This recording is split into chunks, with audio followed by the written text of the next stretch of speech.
video amaze kwishira hanze muri comment abantu baramwatatse. Nyambo muramushaka iki? Nyambo kugera akakanya Nyambo muramushaka iki mwabantu?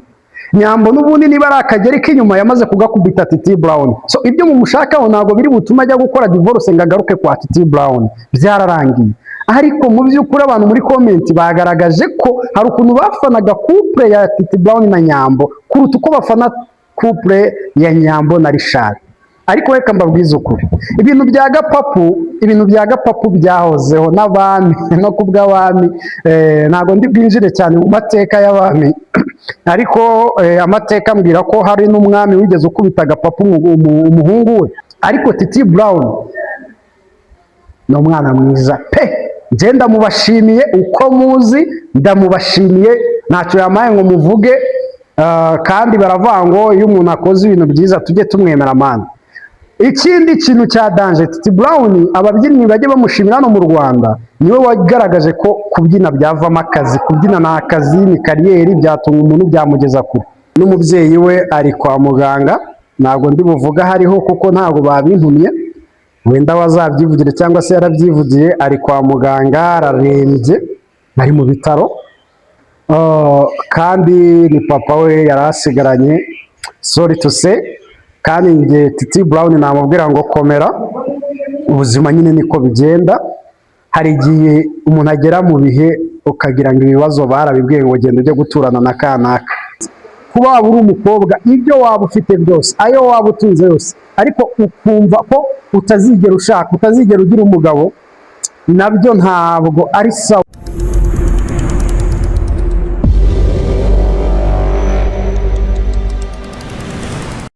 Nanone ndagarutse rero ni kuri Yabiso TV show, ni Yabiso wanyu mu mwanya wa Sorosa Mukondo wa Semembe, umwuzukuru wa Ndoba.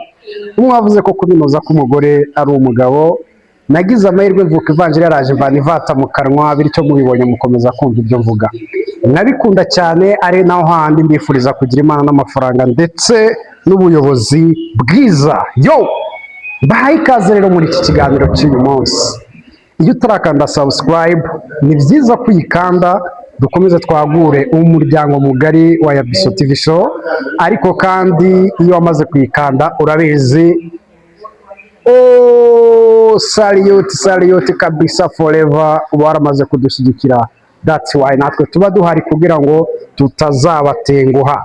Yo uyu munsi rero ushaka dukorana ikiganiro, kiraza kuba ari cyiza kubabyemera, kubatabyemera namwe alono, ariko nifuza ko cyakabaye cyiza. Inkundura ya Titi Brown na Nyambo ntabwo yarangiye, hari bimwe by'amabanga turi kujya twagenda tumenya ndetse binarenze. Ariko ndaza kubanza twiyegereze bimwe mu byabaye. Waje kuvugira hanze, jya kuvugira hanze, wewe jya kuvugira hanze. Hari ibintu ngira ngo tubanze dusimbukire mu gitaramo cya King James gake, habayemo ibintu biteye ubwoba. Twabanje kubona video ya Titi Brown aririmba ngo wanzanye mu rukundo ubonye mpageze uransiga, amagambo asize umunyu wambwiraga yagiye he. Uwo Titi Brown yaririmbaga agira gutya, ameze nk'umuntu uri gutunga umuntu intoki, yameze nk'umuntu ufite umuntu ari guha ubutumwa. Kandi koko indirimbo murabizi ko mu ndirimbo, mu miziki twanyuze ubutumwa bwinshi, twanyuze message nyinshi. So iyo message rero yageze kuri Nyambo, nta kintu yayikozeho, ahubwo Nyambo ku rundi ruhande muri video nagiye kubona, mbona kuri account ya TikTok, mbona Nyambo hari video yakoze ari kuvibinga n'umugabo we. Umugabo we Richard, bamaze kuba umugore n'umugabo mu buryo bwemewe n'amategeko ndetse n'abantu ntabwo tubihakana. So byagenze gute rero? Yakoze video zigera muri 4-5, ariko hari video nshaka kugarukaho. Ni video yamaze kurebwa cyane, bimaze kugira 200,000 n'imisago, likes zirenga 20,000. Ejo twari turi kuri 21,000 zagera mu 20,000 ngahe. So ariko comment zakomeje kuba nyinshi, ubona ko abantu batamwakiriye neza. Ntabwo abantu bakiriye Nyambo neza. Nyambo nk'umukobwa twe tuzi neza ko akunzwe muri industry ndetse mana abaturage ariko bamukunda bavuga ati Kanyambo karitonda, kandi nibyo koko uburyo twagiye tumubonamo ni uburyo bwiza bugaragaza ko Nyambo hari ukuntu yitonda mu by'ukuri. Ni akana keza nyine, kukareba ubona ari akana keza kababaje. So video amaze kwishyira hanze muri comment abantu baramwatatse, Nyambo muramushaka iki? Nyambo kugera aka kanya Nyambo muramushaka iki mwabantu? Nyambo n'ubundi niba ari akageri k'inyuma yamaze kugakubita Titi Brown. So ibyo mumushakaho ntabwo biri butuma ajya gukora divorce ngo agaruke kwa Titi Brown, byararangiye. Ariko mu by'ukuri abantu muri comment bagaragaje ko hari ukuntu bafanaga couple ya Titi Brown na Nyambo kuruta uko bafana couple ya Nyambo na Richard. Ariko reka mbabwize ukuri, ibintu bya gapapu byahozeho n'abami no kubw'abami. Ntabwo ndi bwinjire cyane mu mateka y'abami, ariko amateka ambwira ko hari n'umwami wigeze ukubita agapapu umuhungu we. Yabonye umuhungu we, abahungu be bari bari kurwanira umugore je pense que noneho umwami agiye gukiza urwo rubanza aravuga ati ariko iki cyana muri gushwanira vipi, ati ubundi reka mpite nkifunga.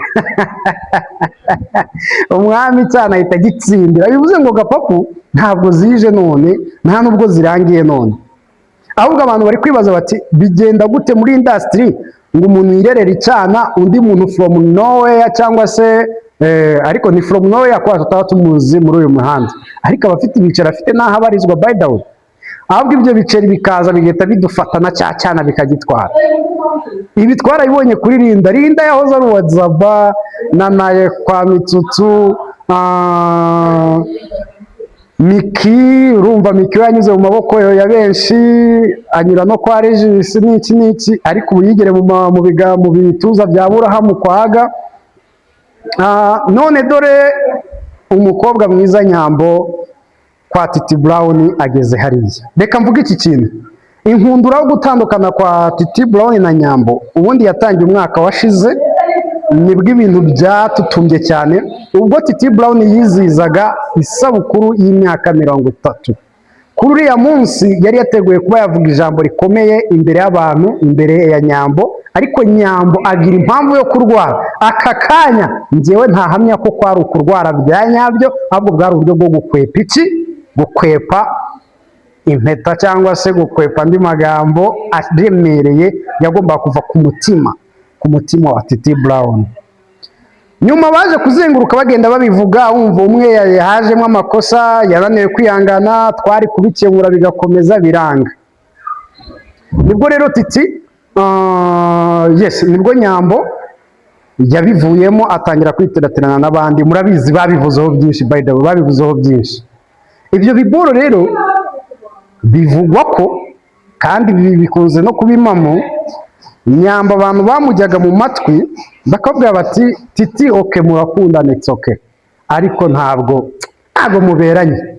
Abakobwa rero buriya mugendera mu kigare rimwe na rimwe, ntabwo nabura kukavuga. Muri abakobwa y'abagenzi biwe bandi bari kumubwira ngo hoya ngo uriya so wawe ntago ibintu n'ibyo, uba wumva nyine ahita agendera muri icyo kigare kuko abandi batamushimye, we ntabwo areba ngo ese njye namushimye. Ntabwo abakobwa benshi sinzi ikibazo mugira, ntabwo mureba mwebwe murumva mwanyuzwe n'iki ngo bari cyo mukurikira, ahubwo mwebwe mujya aho abantu bari kuvuga ngo byiza. Uyu Nyambo ku makuru mfite kwa mama Nyambo cyangwa se muri famiye ya Nyambo, ababyeyi be bashimaga byimazeyo umusore mwiza Titi Brown. Kandi kuko abantu muzi Titi Brown, abantu mwamubonye, abantu mwagerageje guhura na Titi Brown, Titi Brown ni umwana mwiza men. Bya binini tuvuga ngo umuntu afite imico yagize gute, ni umwana mwiza. Titi Brown yahuye n'ibintu byinshi byamugira umurara, byamugira ikirara nyine, natwe tukatumuna mu muhanda tukavuga ati uyu mujama ni mayibobo. Ariko Titi Brown ni umwana mwiza pe, nje ndamubashimiye uko muzi, ndamubashimiye ntacyo yamaye ngo muvuge. Kandi baravuga ngo iyo umuntu akoze ibintu byiza tujye tumwemera amana. Ikindi kintu cya danger, Titi Brown ababyinnyi bajye bamushimira hano mu Rwanda, niwe wagaragaje ko kubyina byavamo akazi, kubyina ni akazi, ni kariyeri, byatunga umuntu byamugeza kure. So Titi Brown rero iki gitaramo cya King James cyatumye twongera kubagarukaho, nibyo nababwiraga. Video Nyambo yamaze gushyira hanze, ndabasomera muri zimwe muri comments kuri TikTok, kuri Nyambo Family. Muraza kubona video yashyize hanze, umugabo we adaseka, atanezerewe nk'uko abantu babivugaga. Bamwe muri comment bati njye ndabona yasinze, uyu mugabo si romantique. Abandi bati sinzi impamvu ndi kubona ko Nyambo ari kwihoma, uwabibonye nkanjye ambwire. Bajya kuri playinga comment, bose bamanuka bati kuki Nyambo ari kwihoma. Ati mana yanjye, ati mana ibi bintu umva. Ntabwo izi comment zose nazivamo, ariko muri comment zenda kugera hafi 1000 zose ziravuga mu buryo buri negative iyi couple, mu buryo bubi bugaragaza ko ngo Nyambo ari kwihoma. Abandi bati kuba abagabo batari romantique, ibyo bibaho. Hari abagabo bataba ari romantique, batazi ibintu nk'ibi, cyane ko hariya murabizi ibintu by'imiziki ntabwo abantu bose babishoboye. Umuntu ashobora kuba yishimye mu buryo bw'umutima ariko adashobora kubigaragaza mu buryo bwa donc mu buryo buri physically, yes, muri in physical way, adashobora kugira ariko yishimye. So ubona ko Nyambo yamuhoberaga bari kuririmba ngo nturare utabivuze wasanga una ndabikocorana. Iyo ndirimbo yo bayiririmbaga Nyambo ukabona disi aramwohobera, aramwurira, ariko umugabo ukabona yari kanje. Bamwe bati umugabo ni umusirikare. Muri comment abandi ati njyewe ndabona Odorawogo wa Vestina arusha uyu kuba romantique. Donc abantu babonye Odorawogo nta mikino agira, nta bintu by'imiteto n'iki. Noneho sasa uyu nawe bavati uyu nguyu we ndabona ku romantique bwe ari hasi ugereranyije na Odorawogo. So rero n'abantu mwe nyine njye muri comment icyo nabonye, mwagaragaje ko mwari mushyigikiye couple yande ya Titi Brown na Nyambo. Ibi bintu ejo bundi byabaye kuri Murindahabi Irene na Aisha. Aba ngaba nta na rimwe bigeze bavuga ko bakundana ku ma social media, nta na rimwe mu nyumve neza. Ariko abantu bo bisanze babashinja gukundana, bisanze bavuga bati Aisha na Irene, Aisha na Irene, Emirene na Aisha. Mu by'ukuri ntabwo abantu bigeze baza banavuge ko ari aba bestongi ibicyohoza, ahubwo abo bantu bo babonye byaba bikwiranye. Abantu bo nyine umubare mwinshi bumvishe iyo couple bayifana. Mu kubyumva gutyo amarangamutima yagiye afata Aisha, niko mbibona. Yatangiye gufata Aisha nawe agatangira kubona koko ibyo bintu birakwiriye ko Emirene abasheriwe nawe akabasheri wa Emirene. Aisha yisanga mu mwanya wo kubyumva nawe nk'uko abantu bari kubyumva, nk'uko abakurikirana bari kubyumva, nk'uko abafana ba MI Empire nabo bari kubyumva. Kumbe Emirene we yamaze kugira gutekereza ibindi. So sinzi ni byandi byo kuvuga ngo uhurana n'umuntu kenshi bikazagera igihe ukamukunda, bikazagera igihe ukamwiyumvamo, ariko mu by'ukuri ibi byo bya Titi Brown na Nyambo biteye ukundi, kuko bari batugaragarije bimwe na bimwe. Ngira ngo muri kubona amavideo atandukanye, ngaho muri piscine, ngaho hehe, ngaho mu gusomana, ngaho mu guterurana, ngaho ahubwo hari akantu nahoze nibaza. Sharika abagabo turanakomeye mwana, abagabo turakomeye.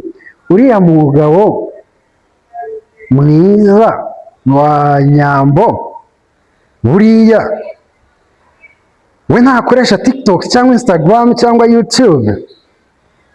Numvise munsubiza ngo arabikoresha. Okay, icya kabiri, none se we ntashobora guskrolinga akagwa ku ka video Titi Brown ateruye Nyambo bari muri piscine mu mazi? Numvise munsubiza ngo nawe yabibona. Aha, niba rero yabibona sha umva, reka mbabwize ukuri, reka nigarukiraho, reka mbabwize ukuri, abagabo turakomeye bro. So sometime abandi bakavuga bati hari umugabo ejo bundi nabonye imihanda wayigize, ariko uvuga ati no muri resitora isahani umuntu ariraho n'abandi baba bayiririyeho, bivuze ngo iyo sahani ushobora kuyoza ukayoza neza ukayihanagura undi muntu akongera akayiriraho.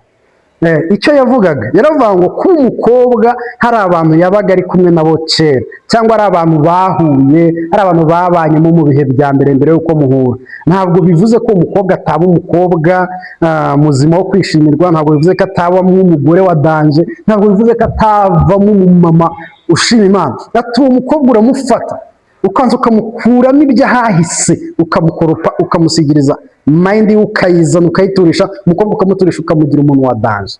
Abantu benshi baravuze ati icyo nicyo cya nyacyo, ariko ababivugaga cyane ni abakobwa, kandi abakobwa babivugaga bakemeranya n'iyo koti, donc n'iyo statement. Abakobwa bivugaga cyane ni abakobwa nabo bazi ko banyuze mu maboko mabi, cyangwa se babanje kunyura mu bintu bya danje, babona ko ibyo bintu bishobora gutuma ari umusore runaka kubishingiraho akagira gute, akava mu byizere. Bityo abakobwa bakavuga ati uyu mujama afite ubwenge, uyu mujama afite ubwenge. Kubera iki? Baravuga bati yaba abasore bose bameze gutya natwe twabona abagabo, kuko abagabo benshi cyangwa se abasore benshi batwanze kubera batuzi turi kumwe na kanaka. Abasore benshi batwanze kubera batuzi tugendana na Korode, kubera batuzi twirirwana na Yves, twirirwana na Frank, twirirwana na Damascene, twirirwana twirirwana n'abandi. Abo bantu kandi koko hari umusore uvuga ati uriya mukobwa sha, uriya mukobwa wateretanaga na Eric, uriya mukobwa wateretanaga na Eric, ntacyo twavugana. Eric sha, Eric muramuzi, uriya mukobwa wateretanaga na Claude, ntacyo twavugana. Ntabwo ushobora gutekereza ko uwo mukobwa nyuma ya Claude ushobora kumufata ukamugira zahabu, ukamutunganya, ukamugira neza. Ntabwo abasore benshi babyizeramo. So uwo musore we rero yazaga avuga ngo niyo waba warahuye n'umwe wabicaga bigacika, birashoboka ko umuntu yakuzana akakoza neza. Ni ya sahani nyine yo muri resitora bayiririye hari benshi, muri resitora isahani bayiririye ari benshi, ariko umuntu arayifata akayoza akayanagura, undi muntu akayiriraho, kandi ibiryo bikaba biryoshye. Yego se? Yego. None se iriya sahani yo muri resitora ibiryo byaryoshye, n'isahani wabona ko ivuye muri shop ari nshyashya nabo bakayishyiraho bya biryo, aho wabirya uri sefu ni hehe buriya? Ni hehe wakumva ko bimeze neza?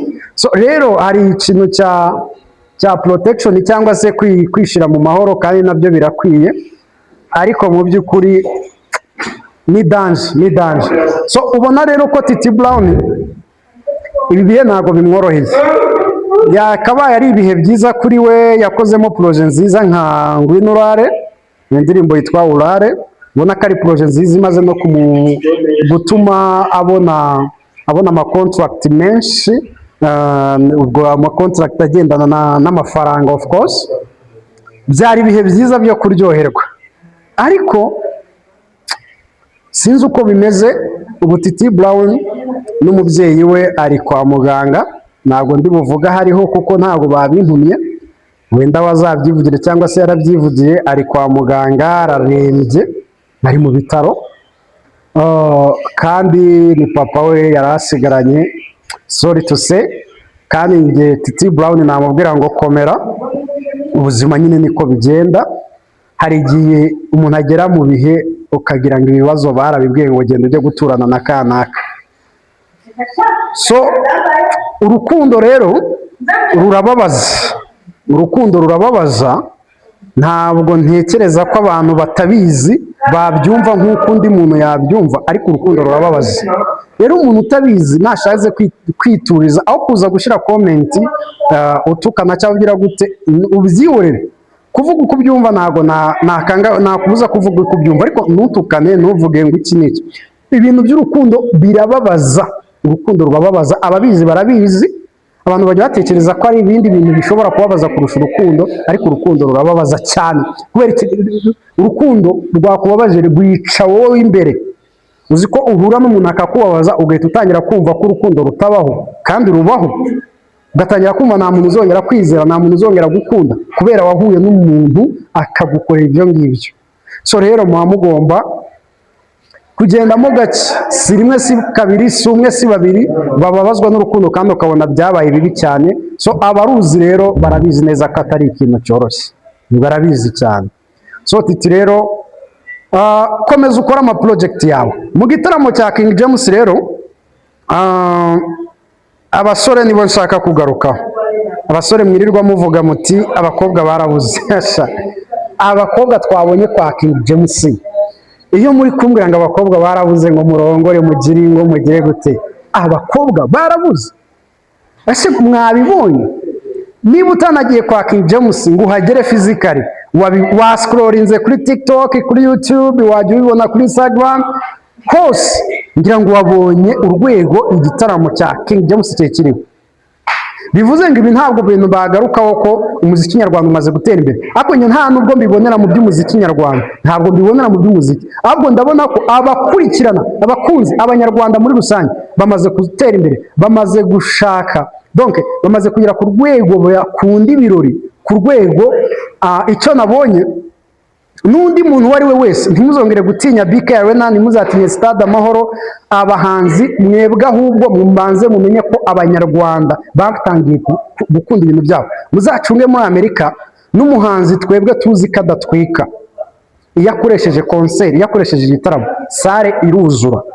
Kubera iki? Abaturage baho bamaze kumenya ko kwenjoyinga kurya show, donc kujya ahantu bakajya mu gitaramo bakajya kwishima bagasohoka bakajya gushaka icyabashimye, bamaze kumenya ko ari party y'ubuzima bwabo. Ni kimwe mu bigomba kugira igice, donc ubuzima bwabo ni igice cy'ubuzima bwabo, bagomba kubibamo bakishima, bakagabanya stress, bakaruhuka. Abantu bahora mu kazi bashaka amafaranga, bakayabura bakayabona, bamwe bagahomba, bakangwa, bakagira nyine izo depression zitandukanye. Bariya rero bamaze kumenya ko ibitaramo nk'ibyo baba babonye umwanya wo kujya kuruhuka bimwe na bimwe.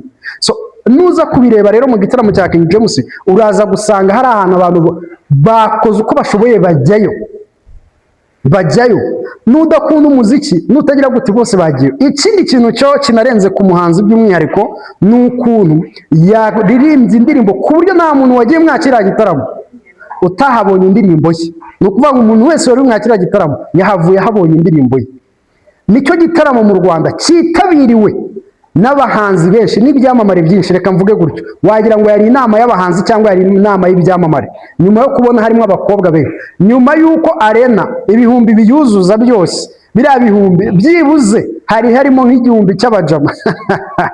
King James afite umufana w'umugore we, uzi uwakora nka shop yo gucuruza imyenda y'abagore. Bari abagore bose bagiye mu gitaramo cya King James bakaza bakamuhahira. Yo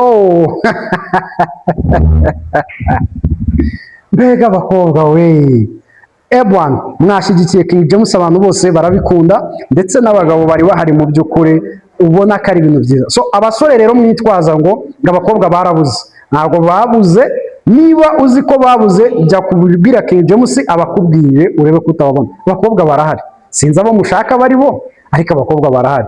Wenda mushaka abameze ukuntu n'iki, cyangwa se bafite ibitekerezo runaka, ariko mwaba ari abakobwa bari hariya, haburamo abakobwa bazima. Ndetse ko abasore natwe utamenya ukuntu byagiye bigenda mu mutwe, tazi kondisiyo bagendera, ariko mwaba ari abakobwa bari buzuye hariya. Umunsi wa mbere, umunsi wa kabiri, habuzemo abakobwa bazima, ntabwo byashoboka. So guys, rero mugomba kucana ku maso. Abanyarwanda nge nabemeye kudeshapo kabisa. Namaze kubona ko umuhanzi uwo ari we wese wategura ibintu bye akabitegura neza, ntabwo yabura abantu baza kwitabira ibitaramo, kuko abantu basigaye bakunda ibintu bibashimisha. Mani, ibibazo byabaye byinshi ku isi, abantu barababaye, abantu barahangayitse, abantu benda kurira. None urabyuka mu gitondo ukabona abantu bari kwiruka, bava mu makaritsiye amwe biruka, imodoka ziruka, ujya kwambuka umuhanda unyuze muri zebra crossing, ukabona abantu ntibashaka kuguha umwanya, moto ntizishaka kukureka ngo wambuke, imodoka ntizishaka kukureka wambuke. Ubona nyine buri wese ari kuri rashi ya dani, kuzageza cyagihe umuturage nabona ari gukererwa agakandagira muri zebra crossing atitaye ngo ikinyabiziga cyaje. Abantu nyine bari kwiruka, abantu birabyerekana ko abantu barahangayitse. Abantu barahangitse, bashaka gukemura ibibazo byabaye byinshi, barashaka amafaranga, bashaka gukoresha igihe bya danje. So rero iyo hajemo akantu ko kuvuga ngo twabona aho turuhukira gakeya, mani, aba ari ikintu cya danje. So guys, rero reka tuze gukomeza tubane no mu bindi bitaramo bigiye bitandukanye. by'abahanzi, ariko kandi no mu biganiro bya Yabiso TV show mukomeze kudushyigikira. Mu by'ukuri murabizi mudahari hari ibyo tutakora. Iyo murebye ibiganiro byacu biduha imbaraga zo kongera gukora n'ibindi, tugakomeza no gushakisha n'andi makuru. Kugera ubu rero sinasoza ntavuze ko Kapiteni Regis wateretanye na Miki akongera akajya kuwitwa Queen wabaye uwa Nizoka Boss, yamaze kwambika umukobwa witwa Vanessa impeta. Nabibonye kuri akawunti ya Regis, uretse ko n'abandi bagiye babipostinga kuri akawunti zitandukanye. So bivuze ngo Regis ni sawa cyane. Ibi bintu ndi kubona bishobora kuba ari seriye, kubera ko Regis ibintu byatumye yiyogoshesha uriya musatsi biri seriye cyane. Niko nabibonye, ibintu byatumye afata umusatsi we akawukata. Uriya mukobwa maybe ko ibi bibora tugiye kubona ikindi kintu cya danje cya Regis. So byaba ari na byiza, by the way, byaba ari na byiza abantu bavuga bati Regis nicyo gihe mugiye famiye, mugira ababakomokaho, nyine akazi mukomeze mugakora ariko mufite n'uburyo bigenda, kuko buri uko byagenda kose umuntu wese akenera famiye imukomokaho.